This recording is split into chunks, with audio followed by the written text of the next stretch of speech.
Good morning po sa lahat. Welcome po ulit sa ating vlog. Ngayon ay mag-test po tayo ng ating sound system. So, dyan po tayo sa likod yung ating sound system. Yung Powerworks Power Array 2. So, nagplan ako na dito sa ibaba kasi i-test natin yung kung gaano sa kalakas sa ganitong space. Dito mga almost 300 square meter ito. So, may konti siyang wall, saka may open space, kaya malakas yung ingay ng mga sasakyan. So punta tayo sa ating sound. So ayan. So bali ang gagamitin natin is phone, and ikabit natin sa mixer natin na Behringer Cynix 122 USB. So ang connection niya is ganyan, bali XLR through channel rather right channel. So try na natin i-on yung ating mixer. So bali yung mixer natin is may input tayo na from phone through channel 11 and 12, so naka stereo. And then as initial, on din natin yung amplifier ng ating subwoofer. So on din natin ating amplifier sa subwoofer. So dito tayo sa kanyang input 2. Mag-adjust tayo mamaya. Try muna natin i-play dito. Tapos channel 11, 12,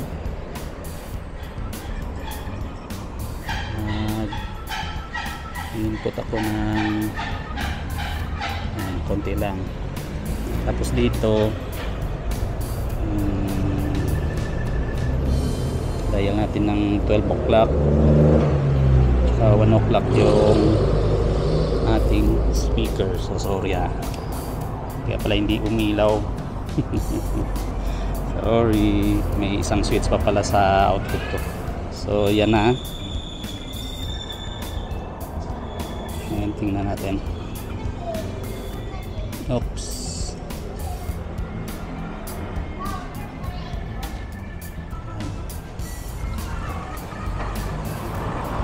Okay. Try natin palakasan dito, and yung gain pala natin.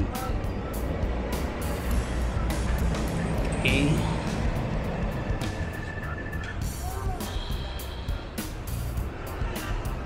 yan, may signal na siya.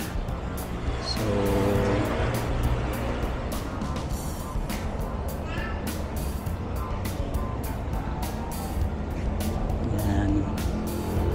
konti lang.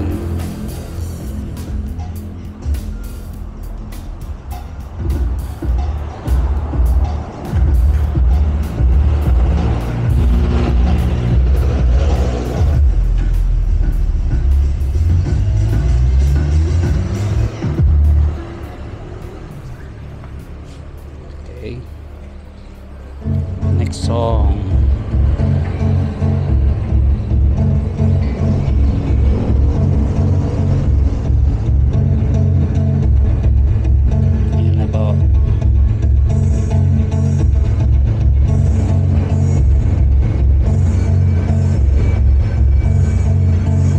Volume na lahat.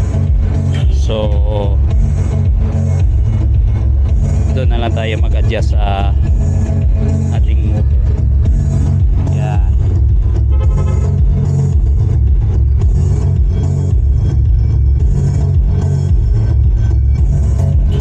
So bali sa ating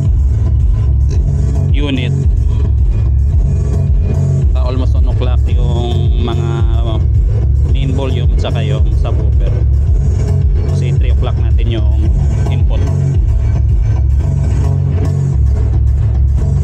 Okay, magwa-warning din yung main kung over, kaya na kailangan naka-green.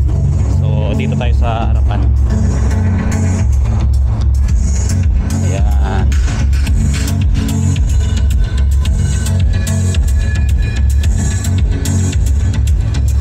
So maririnig niyo po yung sound.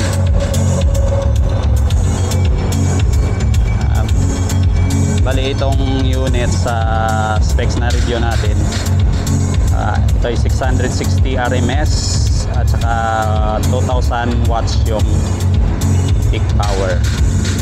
So try natin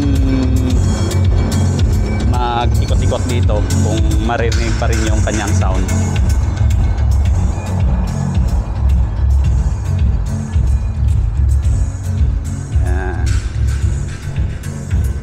So pasensya na sa sound natin na music kasi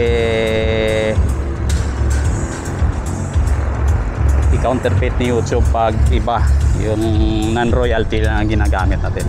So ano kaya yung kanyang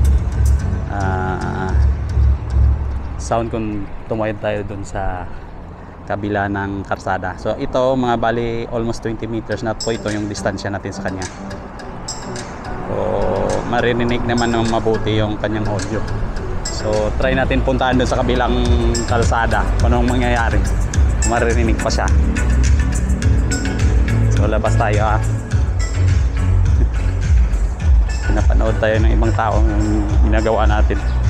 So ayan. Buong buo yung kanyang sound. Lalabas si Brock. Diyan ka lang. So dito tayo. Gala yung vlogger. Ayan, hi. Ayan. Ganyan siya.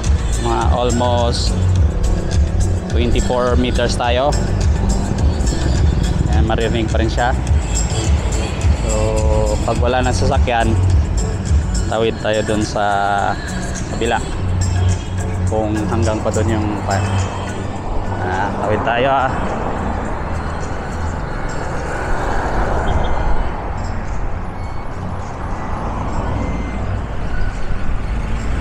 sasakyan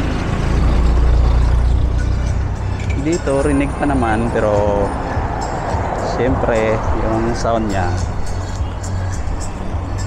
hindi na gaanong kalakas kasi maingay rin dito sa labas eh. So at least na-testing natin yung sound na